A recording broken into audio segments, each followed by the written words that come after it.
Baik, kembali lagi dalam review film kita pada hari ini. Dan kita kali ini tidak akan mereview film, melainkan kita akan mereview sebuah anime berjudul Eraset, atau dalam bahasa Jepangnya dikenal juga dengan sebutan Boku Dake ga Inaimachi, yang kalau ditranslate ke Indonesia artinya adalah aku saja yang tidak memiliki jalan tersebut. Dan di sini anime Eraset ini berjumlah 12 episode dan bisa ditonton di streaming berbayar seperti di Netflix dan beberapa situs lain. Dan kemarin saya melihatnya di Netflix, dan cerita ini juga diadaptasi dari manga yang berjudul sama, Eraset atau Boku Dake ga Inaimachi. Genrenya adalah misteri dan thriller. Eraset menceritakan tentang seorang lelaki bernama Fujinoma Satoru yang memiliki kemampuan untuk dapat merewind atau memundurkan jalannya peristiwa beberapa saat sebelum peristiwa tersebut terjadi pada hidupnya. Sehingga dari rewind tersebut, dari berjalan mundur tersebut, dia bisa menciptakan alternatif kejadian yang lain. Hingga pada suatu saat Fujinoma Satoru ini terlempar ketika mencoba untuk merewind kejadian. Dia terlempar pada tahun 1988 dan ketika itu dia berusia kelas 5 SD, di mana dia harus berurusan dengan kasus pembunuhan anak-anak yang terjadi di sekolahnya. Oke, mungkin secara deskripsi akan terasumsi bahwa ini kok kayaknya ceritanya berbau khayal-khayal ya. Tetapi ingat teman-teman sekalian bahwasanya film khayalnya Jepang ya, terutama anime atau manga, itu biasanya di awal saja diceritakan, di display saja. Ini awal khayalnya tuh kayak begini, didisplaykan. Sudah, kalau sudah situ ya udah selesai gitu kan. Banyak ceritanya yang begitu, banyak yang khayalnya banyak sekali, tapi ada juga yang khayalnya itu cuma di depan dan singkat, sederhana, gitu aja. Dan memang Eraset ini adalah salah satu cerita yang mengadopsi pola tersebut. Jadi dia diceritakan khayalnya, tetapi sebenarnya fokusnya bukan di khayalnya tersebut, tetapi di cerita pada tahun 1988 tersebut ketika Satoru Fujinoma berusaha untuk mengungkap kasus pembunuhan yang terjadi di anak-anak di sekolahnya. Ada beberapa kelebihan yang diciptakan di cerita ini. Yang pertama, bahwasanya ketika dia terlempar dan menjadi seorang anak berusia kelas 5 SD, asumsinya kita awalnya akan mengira ini akan cerita seperti anak kecil ya. Tralala, trilili gitu kan ya. Ada anak kecil lari-lari, kemudian suasana anak kecil. Ternyata bukan ya. Jadi meskipun memang karakternya usianya adalah anak-anak, tetapi sebenarnya ini bisa sangat dinikmati oleh segala usia. Bahkan yang sudah dewasa sekalipun, ataupun juga anak-anak juga bisa menikmati cerita ini. Jadi lebih ke semua anak-anak ya bisa menikmati cerita ini, meskipun karakternya itu adalah anak kecil. Dan yang menarik adalah nuansanya itu misteri ditimbulkan di cerita ini ya. Jadi karena dengan pemilihan background musik-musik yang sangat tepat, jadi suasana hauntingnya itu ya, suasana trailernya itu, suasana mencekamnya itu terasa sangat indah sekali ya. Jadi hauntingly beautiful gitu kan. Jadi pintar sekali ya ini ya yang mengaransemen komposer musiknya di anime ini. Jadi kerasa kayak ada sesuatu yang tersembunyi yang akan mengancam orang-orang yang ada di sekitar situ. Jadi suasana misterinya itu kerasa banget, terbuild up dengan sangat baik dengan cerita ini. Dan juga suasana winter atau musim dingin, karena di cerita ini hampir sepanjang cerita diceritakan terjadi di saat musim dingin atau musim salju di Jepang. Dan suasana winternya ini sangat terselaraskan dengan background musik yang ada di cerita ini. Jadi backgroundnya sudah trailer, kemudian suasananya adalah winter, sehingga pas banget ya untuk dinikmati. Bahkan bagi penonton pun ya sangat disarankan menonton anime ini di saat musim penghujan ya, atau saat hujan turun nih deras gitu kan. Pas nih nonton anime kayak gini, pas banget. Suasana mendung gitu kan, pas, enak banget dinikmati nonton anime dengan suasana kayak gini. Meskipun nggak harus suasana winter atau penghujan juga gitu kan, tetapi mau hujan terang sebenarnya enak juga menikmati anime ini.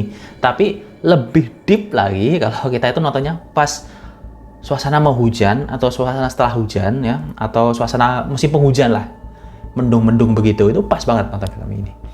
Kemudian di sini ada beberapa karakter yang menurut saya cukup menyenangkan ya untuk disupport gitu kan. Seperti misalkan karakter utamanya sendiri, si laki-laki Fujinoma Satoru yang benar-benar niatnya itu sangat tulus ya untuk menyelamatkan orang-orang di sekitarnya di situ. Kemudian ada Hinazuki Kayo atau Hinazuki Kaya di sini. Dia adalah anak 80-an, salah satu heroin yang dimunculkan di cerita ini. Meskipun Satoru dan Kaya di sini diceritakan anak-anak kecil ya, tetapi ini anak-anak tahun 80-an gitu, bukan anak-anak milenial gitu. Jadi meskipun dia nonton orang tua sekalipun, mereka itu akan terbawa ke nostalgia zaman-zaman anak 80-an yang mainannya, gadgetnya itu nggak banyak gitu loh. Mainannya itu pure gitu kan, mainan-mainan ketangkasan fisik gitu kan. Tapi gadget juga ketangkasan fisik ya, ketangkasan jari maksudnya. Entahlah ya. Nah, di situ. Jadi benar-benar suasana anak-anak 80-an yang benar-benar sederhana, yang jauh dari teknologi, itu benar-benar terasa sekali diwakili oleh Fujinoma Satoru dan juga Hinazuki Kaya di sini. Dan yang menarik adalah Kaya ini sangat disukai para penonton karena dia mencerminkan anak yang tidak diurus oleh orang tuanya. Itu sangat well written, well telling di sini ya. Jadi benar-benar ya tau lah ya, keluarga broken heart, ada anaknya nggak diurus ya. Itu kelihatan ada beberapa scene yang menunjukkan, oh ini benar-benar deep ya. Misalkan kayak scene yang, ini bukan spoiler ya, tapi kayak scene ketika dia dapat makanan pagi, sarapan pagi, sementara setiap hari dia cuma dapat mie instan, roti tawar biasa, dan bahkan nggak dapat sarapan dari ibunya. Kemudian di satu sisi dia dapat makan pagi, pada suatu hari dia dapat sarapan pagi. Itu benar-benar yang keren banget, benar-benar mewakili anak-anak broken heart di situ ya. Selain daripada Satoru dan Kaya, juga ada karakter seperti Sachiko ya. Sachiko ini adalah ibunya Satoru, yang mana digambarkan kalau ibu ini kan biasanya keibuannya itu kan kelihatan ya. Kadang-kadang ada karakter ibu yang digambarkan lemah lembut, kemudian motherly hold gitu kan, yang sangat ibu peri banget gitu kan ya, sangat nuansanya itu sangat benar-benar mature mature loving gitu kan. Tetapi di cerita ini, sosok ibunya Satoru ini yang bernama Sachiko ini, dia justru digambarkan ibu-ibu yang tomboy gitu loh, ibu-ibu yang sangat energik, sangat easy going gitu kan, dan jauh dari kesan keibuan gitu. Tetapi dia ibu gitu, jadi gimana maksudnya? Dia meskipun tomboy ya, diceritakannya itu sangat inilah agak sangat laki-laki sekali lah. Karena memang diceritanya Satoru ini ayahnya meninggal gitu kan. Jadi ibunya ini benar-benar seorang kepala keluarga yang benar-benar kegiatannya itu kayak laki-laki banget. Tetapi ada satu sisi di mana dia itu keibuan itu. Yang ini kadang-kadang jarang ya diciptakan karakter yang seperti itu ya di cerita-cerita. Kadang kalau tomboy, ibu-ibu tomboy gitu kan, yang ngerokok gitu kan, ya udah gitu, sisi keibuannya itu nggak muncul. Tapi di sini bisa di-combine itu. Jadi kita jadi punya persepsi bahwa orang tomboy-tomboy itu sebenarnya nggak tomboy-tomboy juga gitu. Mereka itu masih punya sisi keibuan juga gitu. Fitrahnya itu adalah wanita yang menjadi seorang ibu. Nah, ini di sini diceritakan sekali gitu di karakternya Sachiko tersebut gitu.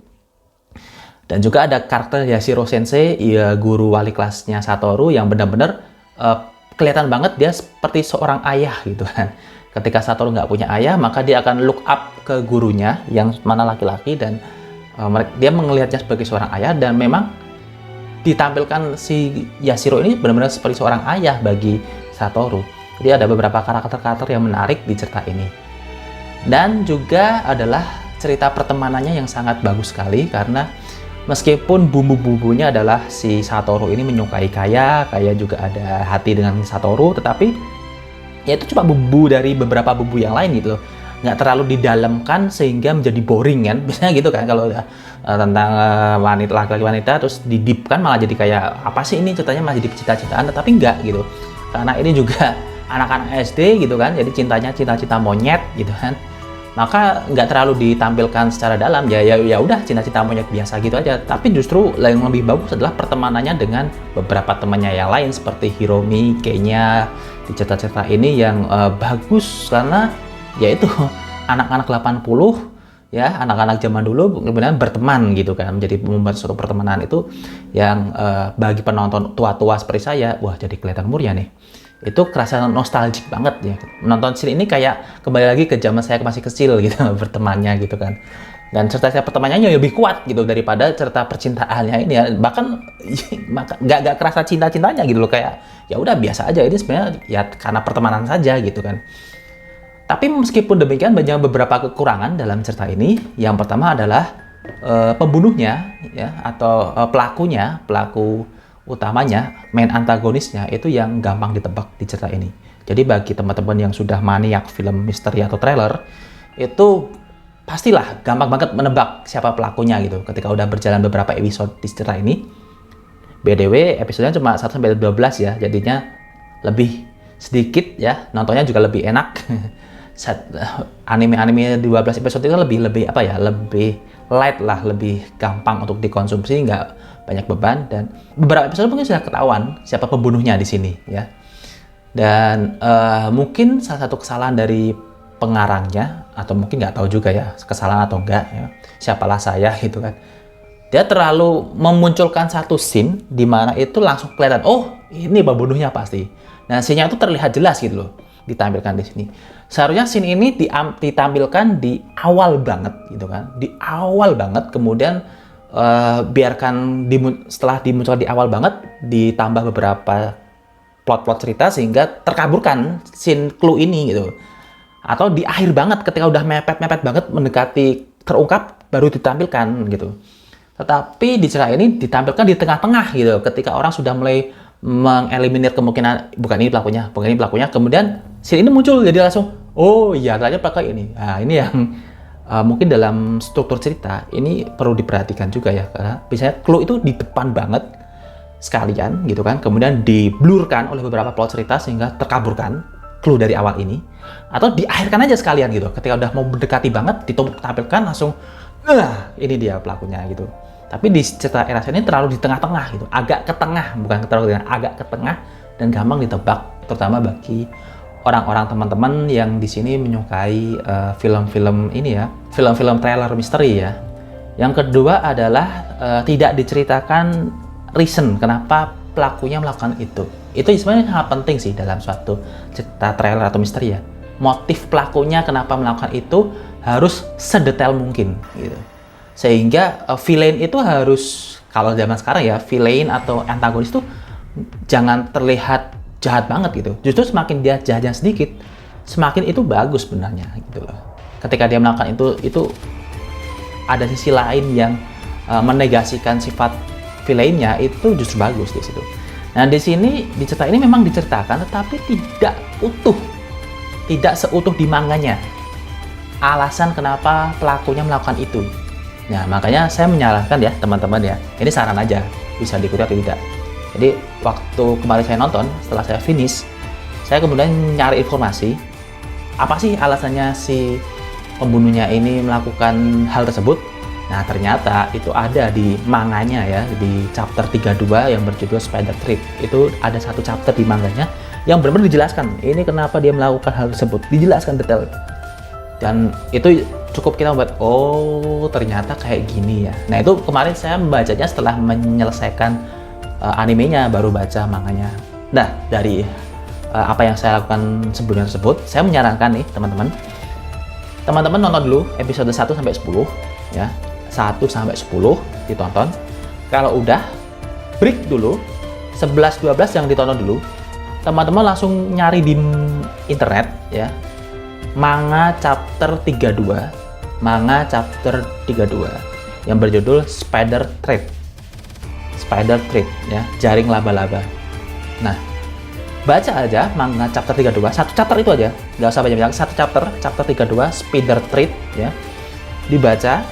Kalau udah selesai baru lanjutin episode 11 dan 12, selesai. Itu lebih perfect, lebih dapat kedalaman ceritanya nonton film ini. Itu saran saya ya. Jadi 1-10, kemudian break chapter 32 Spider Thread, selesai satu chapter saja, lalu lanjut ke 11-12. Itu saran saya. Itu untuk mengeliminasi pertanyaan-pertanyaan yang mungkin muncul ketika di akhir cerita nanti. Jadi 1-10, chapter 32, lanjut 11-12. Beberapa kekurangan yang muncul lagi adalah relationship-nya yang menurut saya kurang ya. Di sini adalah hubungannya antara Airi Kitagiri ya, atau Airi siapa itu, Airi temennya Satoru yang di masa sekarang sama si Satorunya sendiri. Itu relationship-nya maksudnya nggak terlalu penting sih. Meskipun Airi diceritakan di sini karakternya baik ya, tetapi ya ini kayak cerita-cerita zaman sekarang lah, anime-anime sekarang yang cerita-ceritanya terlalu apa ya, membosankan gitu. Jadi Airi Satoru ini adalah hubungan yang membosankan di cerita ini gitu loh. Bahkan saya lebih suka hubungannya Satoru dengan Kaya yang di masa lalu gitu loh. Itu lebih dapat innernya gitu. Kalau di sini kayak ya karena waiting tresno jalan asko kulino gitu kan, jadi seneng gitu. Kemudian Satoru lagi stres diobati sama Airi ini, jadi nggak terlalu bagus relationship-nya antara Airi dan Satoru. Dan beberapa kekurangan adalah ada beberapa karakter yang ternyata dia itu perempuan gitu loh. Kita itu ngiranya laki-laki, ternyata dia itu perempuan. Nanti teman-teman akan menemukan karakter yang muncul di sini ya. Ternyata dia perempuan. Dan itu saja mungkin ya kekurangan dari film ini. Tapi secara overall ya, cerita ini cukup bagus ya, enak ditonton, sangat light, nggak terlalu banyak mikir banget. Dan mungkin saya kalau ngasih rating dari 1-10, saya kasih rating 8,5 untuk cerita ini. Cukup mengesankan walaupun ada beberapa kekurangan. Selamat menonton. Kalau kalian ingin menontonnya, bisa ditonton di Netflix. Baik, terima kasih. Sekian review hari ini dan sampai jumpa lagi. Dadah!